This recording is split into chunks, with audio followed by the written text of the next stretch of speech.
kamu pernah mendengar namanya. Mungkin dari mulut nenek kamu waktu kecil, mungkin dari teman yang berbisik di kegelapan saat acara kemah sekolah, mungkin dari sopir taksi tua yang tiba-tiba bercerita tanpa diminta ketika melewati kawasan utara Jakarta di tengah malam. Si manis Jembatan Ancol. Banyak orang mengira ini hanya dongeng, cerita yang dibuat untuk menakut-nakuti anak-anak agar tidak keluyuran malam. Legenda urban yang lahir dari imajinasi orang-orang yang terlalu banyak begadang. Tapi bagaimana jika bukan? Bagaimana jika ada alasan sangat nyata mengapa tidak ada satu pun warga sekitar Ancol yang berani melintas sendirian di atas jembatan tua itu setelah tengah malam? Bagaimana jika kisah-kisah yang selama ini dianggap bualan itu sebenarnya adalah kesaksian dari orang-orang yang melihat langsung, merasakan langsung, dan sebagian dari mereka tidak pernah benar-benar kembali menjadi diri mereka sendiri setelah malam itu. Dalam cerita yang akan kamu saksikan malam ini, kita akan mengikuti seorang penjaga malam bernama Ranto.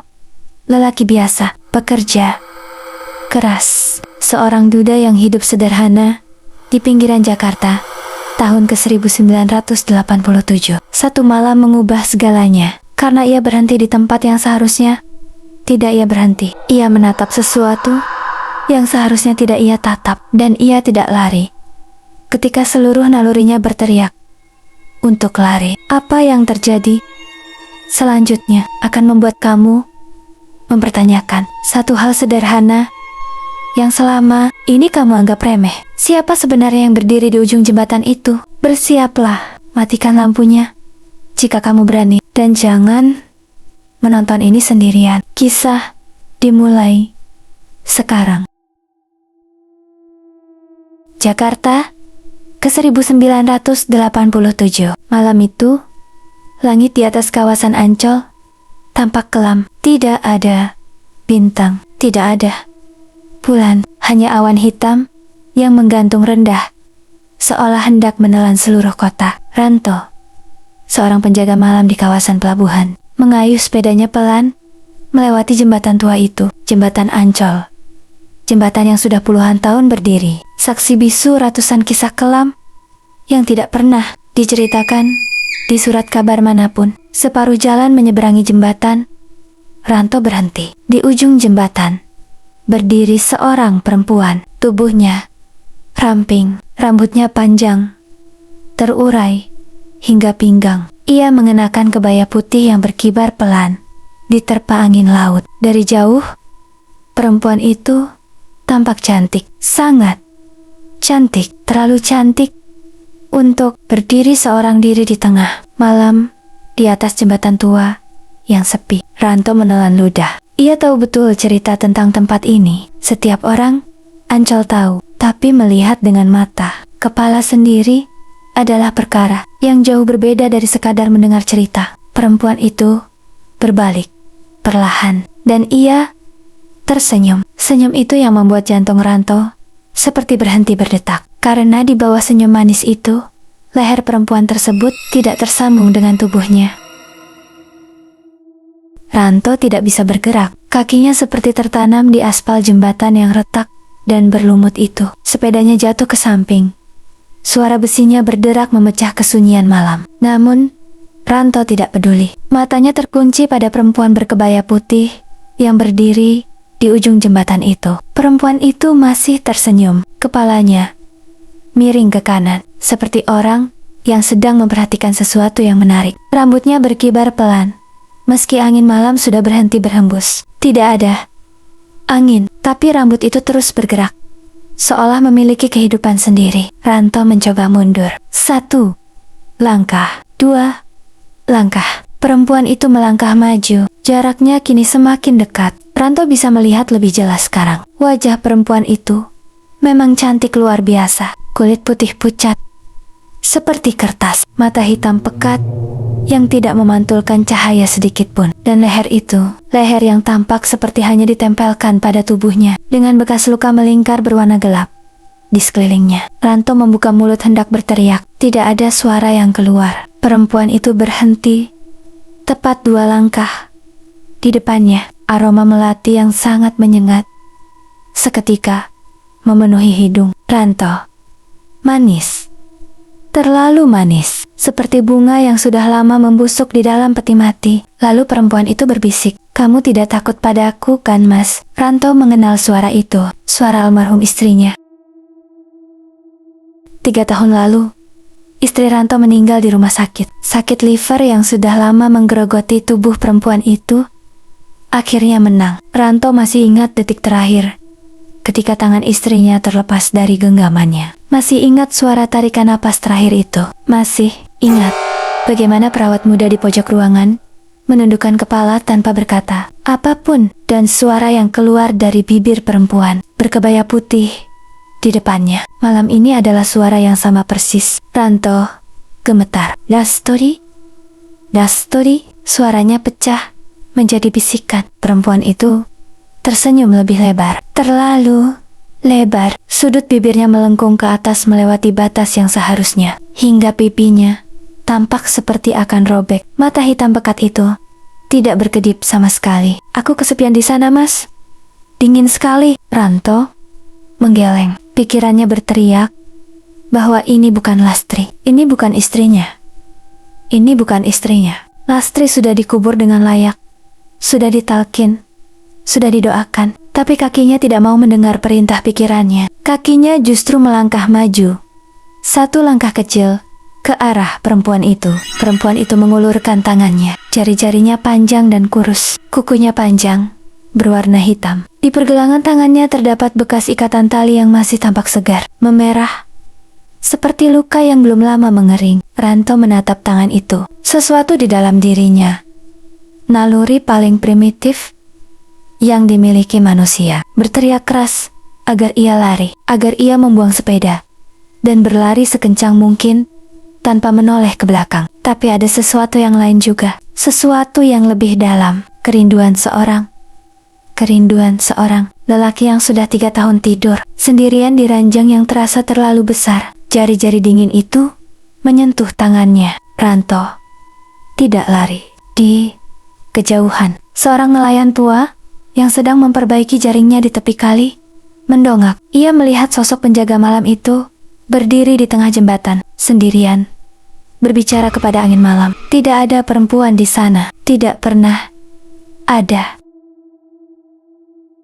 Ranto pulang malam itu dengan berjalan kaki. Sepedanya ia tinggalkan begitu saja di jembatan. Ia tidak ingat kapan ia memutuskan untuk berjalan pulang. Ia tidak ingat banyak hal tentang malam itu. Yang ia ingat hanya aroma melati yang masih menempel di tangannya dan perasaan hangat yang aneh di dadanya, seperti seseorang sedang memeluknya dari dalam. Pak Warso, tetangga sebelah rumah, melihat Ranto masuk gang sekitar pukul 2 dini hari. Ia sempat menyapa. Ranto membalasnya dengan senyuman. Pak Warso kemudian bercerita kepada istrinya bahwa ada yang aneh dengan senyuman Ranto malam itu. Terlalu lebar dan matanya tampak kosong, seperti orang yang sedang berjalan dalam tidur. Keesokan paginya, Ranto tidak masuk kerja. Mandor jaga menelepon berkali-kali, tidak diangkat. Seorang rekan kerja bernama Soleh akhirnya datang ke rumah Ranto sore harinya, membawa titipan amplop gaji yang belum sempat diambil. Pintu rumah Ranto tidak dikunci. Soleh masuk dan memanggil nama temannya itu beberapa kali. Tidak ada jawaban. Rumah itu tampak normal dari luar. Piring kotor di dapur. Televisi menyala tanpa suara. Kipas angin berputar di sudut ruangan. Tapi ada yang tidak beres. Di mana-mana ada bunga melati. Di atas meja makan, di ambang jendela, di lantai dekat pintu kamar, kelopak-kelopak kecil berwarna putih itu berserakan, seolah ada orang yang sengaja menaburkannya ke seluruh penjuru rumah. Aroma yang menguar dari bunga-bunga itu membuat kepala Soleh pusing dalam hitungan detik. Soleh berjalan pelan menuju pintu kamar. Ia mengetuk. Tidak ada jawaban. Ia mengetuk lebih keras. Pintu itu terbuka sendiri. Ranto duduk di tepi ranjang, memandang ke arah sudut kamar yang gelap. Wajahnya pucat, bibirnya bergerak pelan. mengucapkan sesuatu yang tidak bisa didengar Soleh dengan jelas. Tapi ketika Soleh mendekat dan menajamkan telinganya, bulu kuduknya seketika berdiri. Ranto sedang berbicara dengan seseorang, dan dari sudut gelap kamar itu, Soleh mendengar suara perempuan yang membalasnya. Lembut, merdu, seperti suara istri Ranto yang sudah lama meninggal. Soleh mundur, tangannya meraba dinding, mencari saklar lampu. Ketika cahaya menyala dan menerangi seluruh sudut kamar, tidak ada siapapun di sana selain Ranto. Tapi di lantai, tepat di sudut tempat suara perempuan itu berasal, terdapat bekas tapak kaki basah yang menghadap ke arah ranjang. Tapak kaki yang sangat kecil. Soleh tidak langsung pergi. Ia menarik kursi kayu dari sudut ruangan dan duduk di depan Ranto yang masih tampak seperti orang linglung. Ia menepuk pundak temannya itu pelan, memanggil namanya berkali-kali, sampai akhirnya mata Ranto bergerak dan fokus pada wajah Soleh, seperti orang yang baru tersadar dari mimpi panjang. Kamu baik-baik saja? Tuh, Ranto mengangguk pelan, tapi anggukan itu tidak meyakinkan siapapun. Soleh memutuskan untuk tidak pulang malam itu. Berbaring di lantai ruang tamu, beralaskan tikar lusuh yang ia temukan di balik lemari. Sekitar tengah malam, ia terbangun karena mendengar langkah kaki pelan dari arah kamar Ranto. Langkah yang terlalu ringan untuk ukuran laki-laki berbadan besar seperti Ranto. Langkah seperti milik seorang perempuan. Soleh berpura-pura tidur. Langkah itu berhenti tepat di sebelah kepalanya. Soleh bisa merasakan hawa dingin yang mendadak turun drastis dan aroma melati yang kembali menyengat hidungnya. Ia menahan napas, tidak bergerak, tidak membuka mata, hanya berdoa dalam hati dengan bibir yang gemetar. Beberapa saat kemudian, langkah itu menjauh kembali ke arah kamar. Pagi harinya, Soleh pergi ke rumah Pak Haji Naim, sesepuh kampung yang tinggal tidak jauh dari sana. Pak Haji Naim sudah berusia lebih dari 70 tahun. Rambutnya putih semua, punggungnya sedikit membungkuk, tapi matanya masih tajam, seperti mata elang. Ketika Soleh selesai bercerita, Pak Haji Naim terdiam lama sekali. Lalu ia berkata dengan suara rendah dan berat, "Itu bukan arwah istrinya Ranto." Soleh mengerutkan dahi. "Lalu siapa?" "Pak Haji." Pak Haji Naim bangkit dari kursinya dan berjalan menuju jendela. Ia memandang ke arah jalan kampung yang masih sepi di pagi hari itu. Tangannya menggenggam tasbih lebih erat. Sudah puluhan tahun makhluk itu berkeliaran di jembatan Ancol. Ia tidak punya wajah sendiri. Ia mencuri wajah dan suara orang yang paling dirindukan oleh korbannya. Lalu ia ikut pulang. Ia masuk ke dalam rumah, dan setiap malam ia mengambil sedikit demi sedikit. Mengambil apa? "Apa?" Tanya Soleh. Pak Haji Naim berbalik menatapnya. Umur. Di luar, angin pagi berhembus pelan. Sehelai kelopak melati jatuh dari entah mana dan hinggap di ambang jendela rumah Pak Haji Naim. Keduanya menatap kelopak itu tanpa berkata apapun. Pak Haji Naim tidak langsung bertindak. Ia meminta Soleh duduk dan mendengarkan dulu. Katanya, menangani perkara seperti ini tidak bisa tergesa-gesa. Salah langkah satu saja, makhluk itu bisa murka.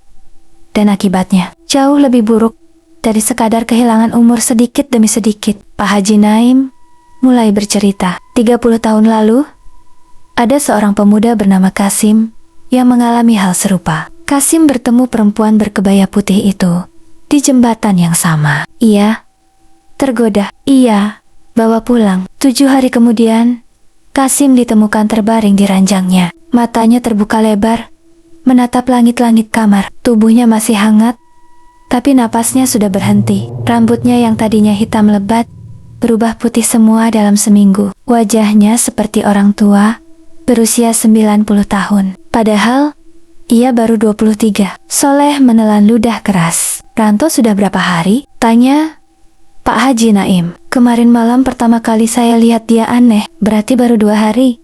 Pak Haji Naim menghela napas panjang. Masih bisa ditolong, tapi harus malam ini juga. Tidak boleh. Tunggu. Besok sore itu, Pak Haji Naim menyiapkan segalanya. Ia merebus air dengan 7 macam bunga, mengambil tanah dari perempatan jalan, membakar kemenyan putih di atas anglo kecil. Ia menuliskan beberapa ayat di selembar kertas tua dengan tinta yang warnanya seperti darah. Tapi Soleh tidak berani bertanya, itu tinta apa? Mereka tiba di rumah Ranto menjelang maghrib. Ranto duduk di tempat yang sama seperti kemarin. Tepi ranjang, memandang sudut kamar yang gelap. Bibirnya bergerak pelan tanpa suara. Wajahnya dalam 2 hari ini tampak lebih tua 10 tahun. Pipinya cekung. Matanya cekung. Kulitnya seperti kertas tipis yang hampir robek. Pak Haji Naim masuk ke kamar tanpa ragu. Ia duduk di depan Ranto dan memegang kedua tangan lelaki itu erat-erat. Ia mulai membaca dengan suara rendah dan berirama. Soleh berdiri di ambang pintu, menggenggam tasbih yang dipinjamkan Pak Haji, membaca doa yang diajarkan tadi dengan bibir gemetar. 10 menit pertama tidak terjadi apapun. Lalu pada menit ke-11, suhu kamar tiba-tiba turun drastis. Napas mereka mengepul seperti di ruangan berpendingin. Seluruh kelopak melati yang berserakan di lantai bergerak serentak ke arah sudut kamar, seolah ditarik oleh sesuatu yang tidak terlihat. Dan dari sudut itu muncul suara tawa perempuan, merdu, pelan, sangat dingin. Pak Haji Naim tidak berhenti membaca. Tangannya menggenggam tangan Ranto semakin erat sampai buku-buku jarinya memutih. Keringat mengucur deras di pelipisnya. Meski udara kamar sedingin es, Soleh di ambang pintu menutup matanya rapat-rapat. Bibirnya bergetar semakin cepat, mengikuti doa yang hampir ia hafal dalam ketakutan. Tawa itu semakin keras, lalu berhenti mendadak. Keheningan yang menyusul terasa lebih menakutkan dari tawa itu sendiri. Keheningan itu berlangsung terlalu lama. Soleh membuka matanya perlahan. Kamar itu masih dingin. Kelopak melati masih berserakan di sudut gelap itu. Pak Haji Naim masih duduk di depan Ranto, masih menggenggam kedua tangan lelaki itu. Tapi tubuh sesepuh tua itu kini tampak lebih membungkuk dari biasanya. Lebih lelah, lebih berat. Ranto masih menatap ke depan dengan mata kosong. Tapi sesuatu telah berubah. Di sudut kamar itu kini berdiri sosok yang tidak lagi berbentuk. Perempuan cantik berkebaya putih. Sosok itu masih ada di sana. Hanya saja lapisan penutupnya seperti mengelupas satu persatu, seperti cat lama yang tersiram air panas. Soleh melihatnya dengan mata kepalanya sendiri, dan seumur hidup ia tidak akan bisa melupakan apa yang ia lihat malam itu. Wajah di balik wajah Lasri itu tidak punya mata, hanya 2 lubang hitam menganga di tempat mata seharusnya berada. Kulitnya berwarna abu-abu seperti lumpur kering yang retak-retak. Rambutnya tidak hitam dan indah lagi, melainkan seperti akar pohon tua yang kusut dan berbau tanah basah. Tubuhnya terlalu panjang untuk ukuran manusia normal, membungkuk di bawah langit-langit kamar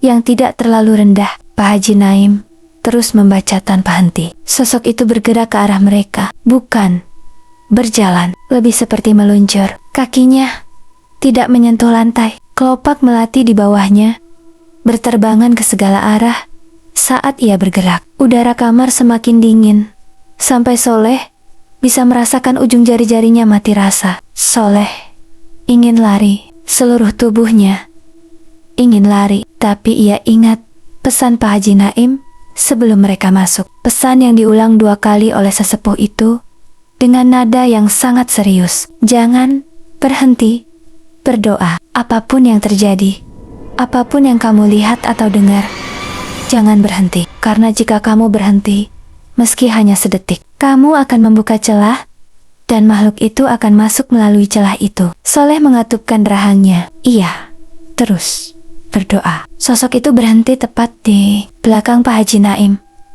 Lubang hitam di tempat matanya itu memandang ke arah Soleh memandang tanpa mata, tapi Soleh bisa merasakannya dengan sangat jelas, seperti dua tangan dingin yang mencengkeram sisi kanan dan kiri kepalanya. Lalu sosok itu membungkuk perlahan. Wajah tanpa mata itu mendekat ke telinga Pak Haji Naim, dan ia berbisik dengan suara yang kali ini bukan suara Lastri, bukan suara perempuan manapun yang pernah ada di dunia ini. Suara itu seperti berasal dari tempat yang sangat dalam, dari bawah tanah, dari balik sesuatu yang tidak seharusnya dilewati oleh suara manusia. Kamu tidak bisa mengusirku, Haji tua. Aku sudah di dalam dia. Pak Haji Naim berhenti membaca, hanya untuk menarik napas dalam satu kali. Lalu dengan suara yang justru semakin keras dan semakin mantap, ia melanjutkan bacaannya. Tangannya melepaskan tangan Ranto, dan dengan gerakan cepat yang tidak disangka dari seorang lelaki setua dia, ia menekan kertas bertulisan tinta gelap itu langsung ke dahi Ranto. Ranto menjerit. Suara itu bukan suara Ranto. Suara yang keluar dari mulut Ranto itu membekukan darah Soleh. Bukan teriakan kesakitan, bukan tangisan. Itu adalah suara makhluk yang marah. Suara yang berlapis-lapis sekaligus, seperti puluhan suara berbeda yang berteriak dalam satu tenggorokan. Ranto meronta dengan kekuatan yang tidak masuk akal untuk tubuh yang sudah kurus dan lemah. Dalam 2 hari terakhir, ia nyaris melempar Pak Haji Naim ke dinding. Tapi Pak Haji Naim tidak melepaskan kertas itu dari dahi Ranto. Ia menekannya lebih keras. Kedua lututnya menghimpit Pak Ranto agar tidak bisa bergerak. Usianya 70 tahun lebih. Tapi malam itu, ia seperti memiliki kekuatan yang datang dari tempat yang jauh lebih tua dari tubuhnya sendiri. Bacaannya tidak putus 1 detik pun. Suaranya semakin keras, semakin dalam, mengisi seluruh sudut kamar sempit itu hingga terasa sesak. Soleh terus berdoa di ambang pintu, air matanya mengalir tanpa ia sadari. Sosok di belakang Pak Haji Naim menggeliat. Tubuh panjang abu-abu itu seperti terbakar. Meski tidak ada api, ia bergerak mundur ke sudut kamar. Lubang hitam tempat matanya menganga semakin lebar, semakin dalam, seperti 2 sumur tanpa dasar yang menarik segala sesuatu ke dalamnya. Lalu sosok itu mengeluarkan suara yang tidak bisa digambarkan dengan kata-kata. Bukan teriakan, bukan erangan. Sesuatu di antaranya yang membuat kaca jendela kamar retak halus dan lampu di langit kamar berkedip keras, lalu mati. Kegelapan total. Soleh tidak bisa melihat apapun. Ia hanya bisa mendengar suara Pak Haji Naim yang terus membaca dalam gelap. Suara Ranto yang meronta semakin melemah, dan suara lain yang perlahan menghilang seperti asap yang diterpa angin. Seperti sesuatu yang semakin jauh dan semakin dalam, hingga akhirnya tidak terdengar sama sekali. Lalu semuanya diam, benar diam. Soleh tidak berani bergerak selama beberapa detik. Lalu ia meraba dinding dan menemukan saklar. Ia tekan, lampu menyala kembali seolah tidak pernah mati. Pak Haji Naim duduk di lantai, bersandar ke tepi ranjang. Napasnya berat dan wajahnya tampak 10 tahun lebih tua dari tadi. Kertas bertulisan tinta gelap itu hangus menjadi abu di tangannya. Ranto terbaring di ranjang, matanya tertutup, dadanya naik turun pelan, tapi teratur. Wajahnya masih pucat, tapi garis-garis tua yang muncul dalam 2 hari ini tampak sedikit memudar. Ia tidur sungguhan untuk pertama kalinya dalam 2 hari. Sudut kamar tempat sosok itu berdiri kini kosong. Hanya tersisa bekas tapak kaki kecil yang mengering di lantai, dan aroma melati yang perlahan-lahan menghilang di bawah angin malam yang masuk melalui celah jendela retak. Pak Haji Naim menatap sudut itu lama sekali, lalu ia berkata pelan, lebih kepada dirinya sendiri daripada kepada Soleh. Ia pergi untuk sekarang. Soleh mengerutkan dahi. Untuk sekarang? Pak Haji Naim tidak menjawab. Ia hanya menatap jendela yang menghadap ke arah selatan. Ke arah di mana? Beberapa kilometer dari sana, sebuah jembatan tua berdiri di atas air hitam yang tidak pernah benar-benar tenang. Dan di atas jembatan itu, dalam kegelapan yang tidak dijangkau lampu kota manapun, sesosok perempuan berkebaya putih berdiri, memandang ke kejauhan, masih tersenyum. Demikianlah kisah si manis jembatan Ancol. Pranto akhirnya selamat, tapi bekas pertemuannya dengan makhluk itu tidak pernah benar-benar hilang. Rambutnya yang tadinya hitam, kini memutih di bagian pelipisnya, dan setiap malam Jumat, ia tidak pernah berani melewati jembatan itu lagi. Bahkan, di siang hari sekalipun, Pak Haji Naim meninggal 3 bulan setelah kejadian itu. Tenang, di atas sajadahnya, seperti orang yang memang sudah menyelesaikan semua urusannya di dunia ini. Adapun jembatan Ancol, ia masih berdiri sampai hari ini.